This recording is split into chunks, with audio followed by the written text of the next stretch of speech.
Die PSP war eine klasse Konsole. Sie hat einige Banger gehabt und ist etwa eine PS2 für unterwegs gewesen. Sony hatte auch gute Modelle zur Verfügung, die auch an einen Fernseher angeschlossen werden konnten und alles weitere. Doch 2009 wollte Sony das ändern mit der PSP Go.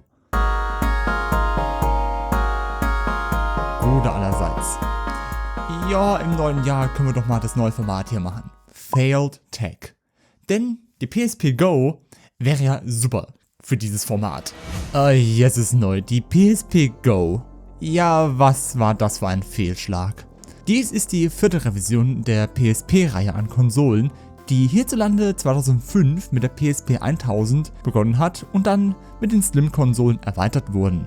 Und wenn man eben etwas nicht noch kleiner kriegt wie sonst, wird was ganz anderes gemacht. Ja gut, Sony wollte eben auch mit Smartphones, die zu der Zeit immer beliebter wurden, mithalten können.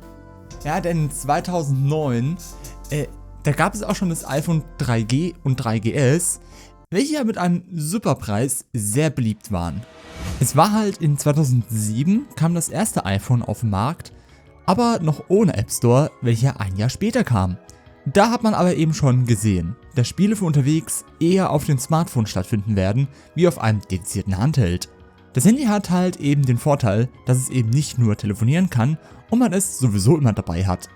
Die PSP war eben auch so etwas in der Richtung, man konnte eben auch Musik, Filme, Spiele drauf spielen, aber das Smartphone konnte halt doch mehr. Und der Gedanke bei Sony war, denke ich zumindest mal, eben die PSP auf ein weiteres Level zu bringen. Eben noch kompakter, noch mehr Funktionen, dass es etwas Außergewöhnliches ist. Und eben heraus kam dann eben hier die PSP Go. Diese war fast eine ganz andere Konsole. Sie ist dünner und kleiner als ihre Vorgänger. Sie ist etwa die Größe von einem iPhone 3GS, damit man eben sagen kann, dass sie auch in eine Hosentasche problemlos reinpasst. Sie hat intern 16 GB Speicher, was ziemlich nice ist und einiges ist für eine PSP. Bluetooth, um entweder kabellose Kopfhörer zu koppeln oder auch ein DualShock 3 zu verbinden. Und separat erhältlich gab es auch eine Docking Station, die ich sehr gerne hätte, um diese auch mit einem Fernseher zu verbinden. Und wenn ihr jetzt denkt, dass sich das mit dem extra Controller anschließen und Docking Station sich anhört, wie bei der Switch, da täuscht ihr euch nicht. Eben die PSP Go könnte man auch fast sagen, dass es eine Pro-Version der PSP ist. Oder gar eine Switch Pre-Alpha-Version. Tja, doch Sony hat ein paar Sachen eben nicht bedacht, die zu der Zeit essentiell waren. Tja, denn sie scheint wirklich die ultimative Form der PSP zu sein. Kabellose Controller, 16 GB interner Speicher, selbe Größe wie ein Handy, wer wäre nicht scharf darauf gewesen? Und jede PSP wurde mit jeder Revision besser. Die 2000er hatte mehr Arbeitsspeicher, die 3000er ein schnelleres Display. Die Go umso mehr. Da kann doch nichts schief gehen, oder? Oh doch. Sony hat dann den Vogel abgeschossen mit... ja, wo kommt das rein? Ja, die Konsole spielt keine UMD-Spiele, Musik oder Filme ab. Alles muss über den PlayStation Store geladen werden. Das ist heutzutage eben nicht so schlimm. Es gibt ja auch Konsolenvarianten, die digital-only sind. Doch wir reden hier von 2009. Da waren digitale Inhalte noch ein super kleiner Markt, plus jeder hatte eben nicht so schnell das Internet. Und da hat man 1,8 GB nicht eben mal schnell geladen. Und wir reden hier von einer Hardware-Revision. Ja? Heißt, die Leute, die eine bessere Konsole haben wollten, mussten ihre ganzen physischen Spiele aufgeben und neu kaufen. Wobei es mal eben von den Zahlen her überhaupt keinen Sinn gemacht hätte, ein Upgrade da zu machen. Denn die PSP Go hat hierzulande 250 € gekostet, was in 2006 etwa 350 € wären. Mal im Vergleich. Ein Nintendo DSi, der zur selben Zeit herauskam, hat 170 € gekostet, beziehungsweise 239 € mit Inflation dazu gerechnet. Selbst das iPhone war billiger, dass so etwas überhaupt möglich ist.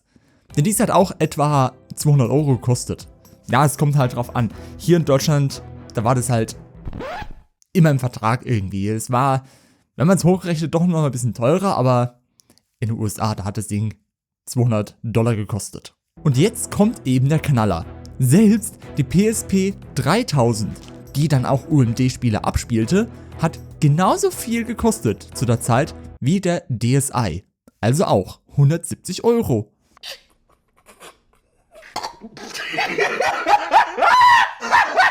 Okay. Also um es kurz zu sagen.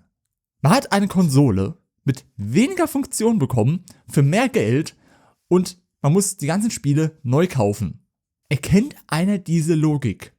Ich denke mal, hier passt gerade mal ein Meme rein, bevor ich in die B-Roll reingehe. Was hat Sie dazu inspiriert? Eine PSP zu machen ohne Laufwerk? Moneten! Ja, keine Ahnung, wer damals Mr. Kratz bei Sony eingestellt hat. Oder vielleicht, dass sie den damaligen Preis der PS3 wieder gut machen konnten für sich. Also an sich, die Idee mit der PSP Go war da, ein kleiner Handheld, der mit dem Handy konkurrieren kann. Was aber an der Umsetzung scheiterte. Klar, sie hat nice Funktionen, wie das Docken, den PS3-Controller mit zu verbinden und zu verwenden und die 16 GB eingebauter Speicher. Aber zu dem Preis, dass man nichts Physisches hat, kein Austauschakku, was No-Go war zu der Zeit und im Vergleich zu anderer Hardware die teuerste war. Die PSP Go könnte man glatt vergleichen mit dem iPhone Air. Es ist da und es gibt vielleicht ein paar Leute, die das haben wollen. Aber man wirft damit unnötig das Geld aus dem ganzen Fenster. Oh, wobei, wenn wir jetzt in 2026 hier sind, wie ist es denn in Sicht auf die Konsole in der heutigen Zeit? Nun, sie ist zumindest beliebter geworden. Also wenn ihr euch heute eine zulegen wollt, ist das teuer, da die Konsole bald Sammlerwert hat. Und auch eben dadurch, dass die PSP-Hacking-Szene sehr groß war und heute noch groß ist diese Konsole eben wegen des Dockens, wie bei der Switch, perfekt, um fast jede Konsole drauf zu emulieren. Plus, man hat das Ganze dann eben auch auf dem Fernseher. Nun eben aus der heutigen Sicht ist die PSP Go eine wunderbare Revision der PSP-Line. Doch damals, da war sie einfach zu teuer für das, was sie bot. Man könnte bei der hier eigentlich auch fast sagen, sie wurde einfach zu früh veröffentlicht. Und das Ganze 17 Jahre zu früh. Ach du Scheiße. Oh. Also, davon muss ich mich jetzt erstmal beruhigen. Aber vorher könnt ihr noch ein Abo dalassen für mehr solcher Sachen. Aber dann sag ich mal, man sieht sich.